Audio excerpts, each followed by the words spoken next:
Sanibonani, this video is long overdue due to busy esempilweni yami.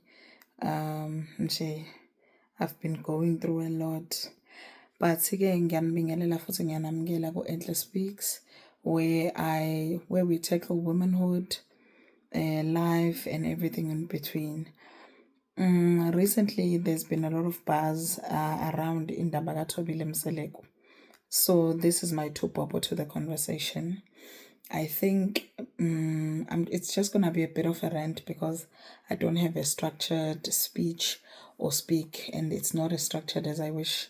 But what is important is this.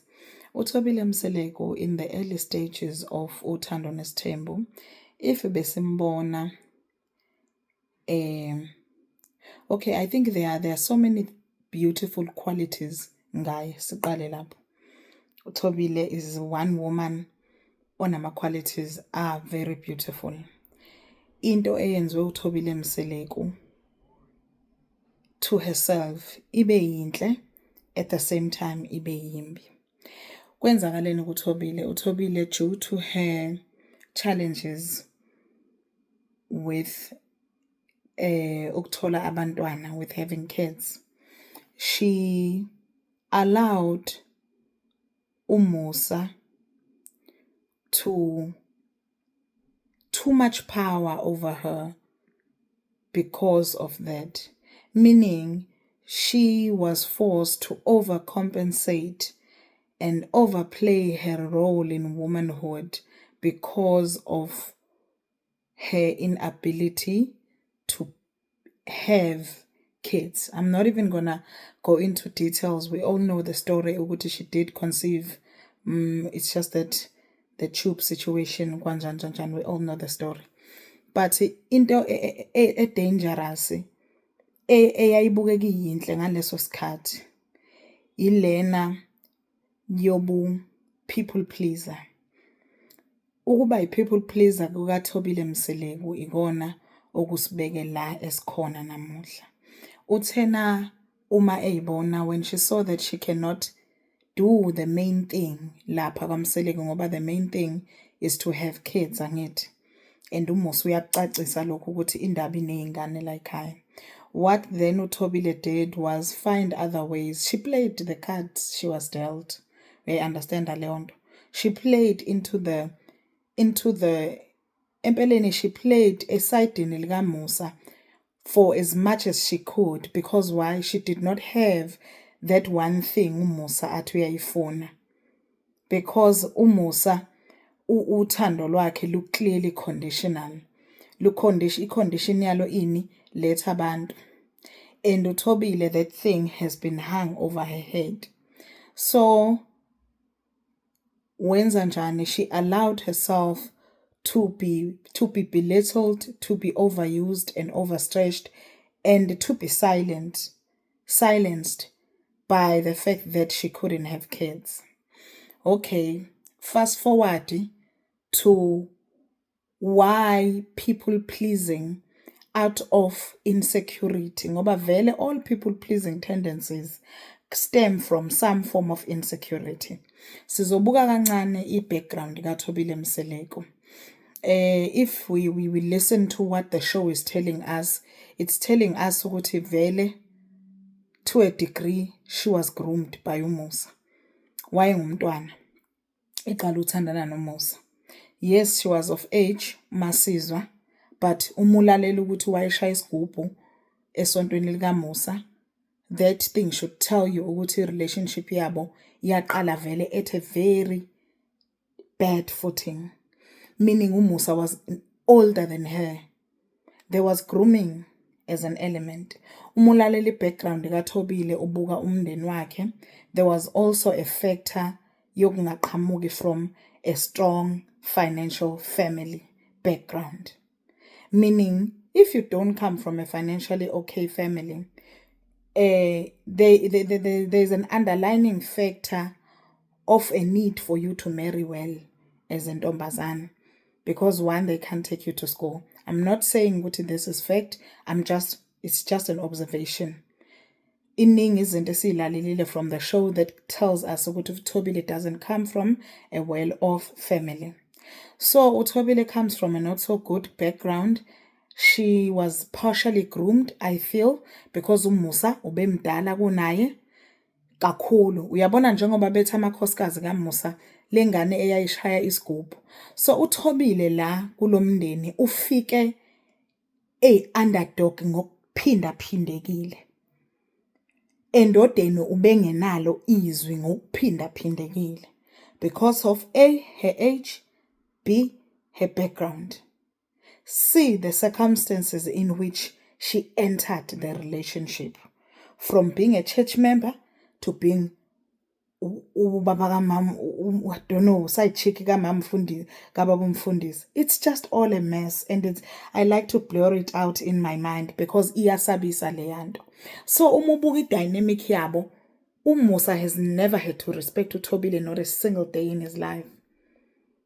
Kubo bonke abafazi, futhi uMusa has always known and has always expected ukuthi uThobile will have his back. In fact, it's not even a non-issue. Empeleni uThobile has survived as long as she has survived kaMseleko by being a right hand man kabani kaMusa, right hand woman kaMusa. Do you understand leyo nto? And then on top of it all, cherry on top, she cannot give uMusa what is supposedly the one thing he wants. Ngoba uMusa ukwenze kwaclear ukuthi lesa sithembu asikhandiwe uthando. Bazele irole nepurpose eyodwa abantu kulesa sithembu ukuzokhandela uMusa abantwana. And he repeats that repeatedly. Ukuthi abantwana, I want kids. They are there as baby making machines, and ukwenze kwa explicitly clear. Yingakho futhi he will not let it rest. And he keeps repeating it. I saw a sit down between the two of them where uMusa tries to divert ati uMakhumalo, who feels like she is useless because she can't have kids. No, uMusa in the previous season he said it, and even in this season, uti if then you cannot have kids, then what does that mean? Does it mean you have not failed? Umbize nge-failure even. But ngizophinda futhi ngithi uMakhumalo, a lot of people have labeled her a pick-me. And nami, I can also say bengakusho lokho had it not been from my understanding of impilo and Makhumalo's background and life experiences. I am not necessarily excusing her behavior. One thing ngoMakhumalo, she has never been malicious or outright malicious kwabanye abafazi bakaMseleko. But remember this, uMakhumalo kulowa muzi, she's never had a leg to stand on. Akukho ukuthi ngiyahamba ngekhaya uMusa wanika ubaba kaMakhumalo isinkwa. Akukho ukuthini, uMakhumalo had no choice. But ke I'd like for us to come to this. Kubangwani right now between uMusa noMakhumalo? Eyani le tension? Yini le shintshile between uMusa noMakhumalo? Because uMusa has always been uMusa. You don't have kids, you don't have ilento engifunayo uyenzi. Yini ke manje ke eselisho lelo gama so out loud? Because one thing, he's always protected uMakhumalo uMusa. Always protected. uMakhumalo isono sakhe ngizoyibala izono zakhe. Esokuqala, esokuthi wastate ama-terms and conditions okuthatha kaMusa. She felt brave enough ukuthi state ama-conditions. Ukuthi mawuthatha Musa, I expect ukuthi ungathathi ngakithi. Ungathatha abantu abawomakhelwane bami, ungathatha umuntu wakaKhumalo. uMusa waviolate leyo nto leyo. Ngani na wahamba literally wayodobha ngakubo. Wahamba literally wayenza exactly what uMakhumalo said angayenzi. uMakhumalo ke, if there is one thing she did, I'm going back to my very first point. Mangithi uMakhumalo played the cards she was dealt. What was she dealt to uMakhumalo? uMakhumalo betreatwa as i-PA kaMusa, as the assistant, as garden boy, as uT girl, meaning ngena la ngena la, signa la, gijima la. And in all of that, she studied uMusa. Studied not only indlela acabanga ngayo, but studied the business from uMusa. Studied, but not only studied the business from uMusa, exploited every opportunity be available phambi kwakhe. And right now ngimzwile uMusa efuna ukuyinika credit for that. If kuwukuthi uMakhumalo anakho today ukwenzelwe uMusa, then how come all the other wives are not like uMakhumalo? If everything Makhumalo has today, it's because uMusa put her lapho, then how come all the other wives cannot have mansions and the cars that uMakhumalo drives? uMakhumalo turned her misfortune into fortune.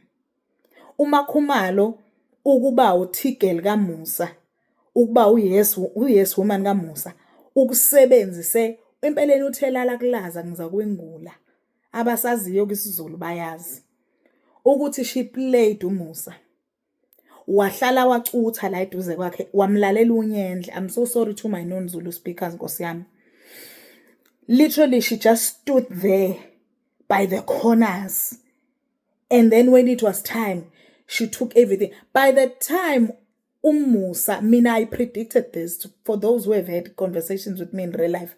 Ngathi mina ngelinye ilanga the Mseleku empire, by the time uMusa wakes up from chasing women, ngoba one thing he's good at is chasing women and creating drama in these women's lives. By the time they wake up, all the shares will be under uMakhumalo. All the family assets and businesses will be under uMakhumalo. uMakhumalo I predicted that she was going to buy them out. All of them, including uMusa. That was my prediction. Yinina, I saw how she moved. uMakhumalo was that wife who came up with the idea, who exploited radio, television, everything. uMakhumalo is a primary example ukuthi playing the cards you are dealt. Kubuhlungu, kumnyama, kubovu. Yingakho I do not agree with uMusa when he is trying to take credit for his success kaMakhumalo. If his success kaMakhumalo is something uMusa gave, then how come he can't give that success to uMacele, uMangwabe, uNakhuzana, uShibase? How come she cannot do all of that to all of them? How come? It's because uMakhumalo stayed silent and endured and bared down. Wangena wamanuva, wawudla umzila. And right now uMusa cannot fathom ukuthi he got outplayed by uMakhumalo. Uyayiqimuza. Uyazi ukuthi even he cannot even undress her. That's how angry he is. Ukuthi when uMakhumalo now has the power and the voice yokuthi athi, I'm not doing 1 no 2 no 3. I'm not participating 1 no 2 no 3. In fact, you'll find me at my house uma kukuthi sewushintshile umqondo wakho.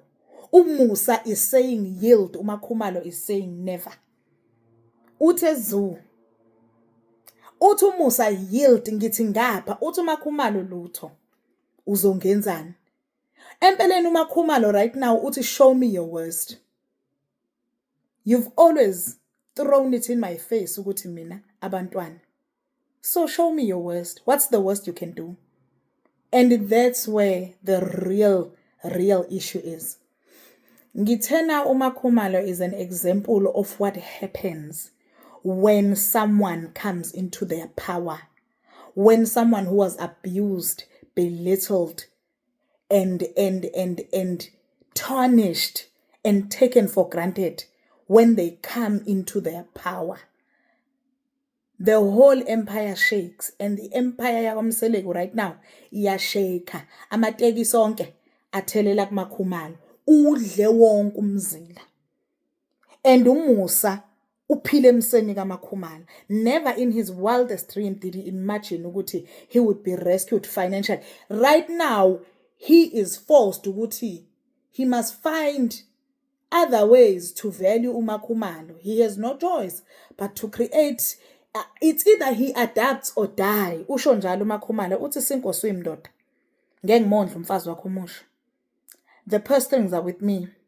Oh, uyagula usesibhedlela? No, I will rescue you. But umfazi wakho ngeke ngimondle. Ngakutshela ngathi ungamlanda umuntu wangakithi. Don't get a girl from my area. Wenda wakwenza lokho. Empeleni uMusa ujikelwe isituji sakhe. Ujikelwe ingcilebane yakhe. And right now ukhala enxebeni. Ikhala embanjeni. He is in trouble and uyazibona. But that's what happens when the underdog rises. That's what happens when the people pleaser has had enough. That's what happens when the people pleaser, the yes man, has had enough. And akasabi lutho. Because why? UMusa didn't treat him. All these years uMakhumalo engenalutho. All these years uMakhumalo eyinto ebukeleka phansi. UMusa is reaping the rewards of humiliation abe reign upon uMakhumalo. And right now uMakhumalo uthi I gotta put me first. Uthi my mental health comes first. Musa, you are bringing distress to me. And empeleni I will not stand for that. So that's my take on uMakhumalo. Shout out to her. I'm so proud of her. I am just so proud to see her emerge into this powerful woman. Kuningi ke futhi kuyeza, futhi kuhle esisazokubona ngaye. I just wish ukuthi she had the strength yokuthi ahlukane nalela khehla all together. Angalitreatise okwedlozi, angabongi lutho. Ngobani? Ladla ubusha bakhe. Impilo yakhe mhlambe yayoba yenye into without lela khehla. Futhi knowing work ethic yakhe, knowing inkuthalo yakhe, she could have been more. She could have been way more. Mina ke that's what I wish for her. Other than that, usebenzile untombazana. Iyodwa nje into eshodayo ukuthi apakishe izinto zakhe ayoyitholela isoka, benze IVF, babe nabantwana, ahlale ngokuthula. Ikhehla lamgruma, lamdlela ubusha bakhe. Laqede lapho lamsebenzisa ukwakhalela ekhaya. uMangwabe wangene no best friend okwakuyena. uMakhumalo ube collaborator on a lot of things, the emotional labor ayenze kulo yamuzi. Ube collaborator in building that home. She has done enough. Mina nje mase ngizwe kuthiwa usekuphi nakuphi ngathi good girl. She has done enough. Inkinga ke usalungile, but knowing uMusa usazomphusha, usazoqhubeka futhi amphusha, uyoza afike la kufanele afike khona. UMusa unjengedlozi. Mase liqalile nje lidila nawe lidila nawe udumo. But nje that's my take, guys. Have a beautiful night. Ngizoqhubeka ngishuthele kanjena. I am away kuningi, but I appreciate it. Enhle Speaks, please follow and hit that bell notification tontoni. Mwah.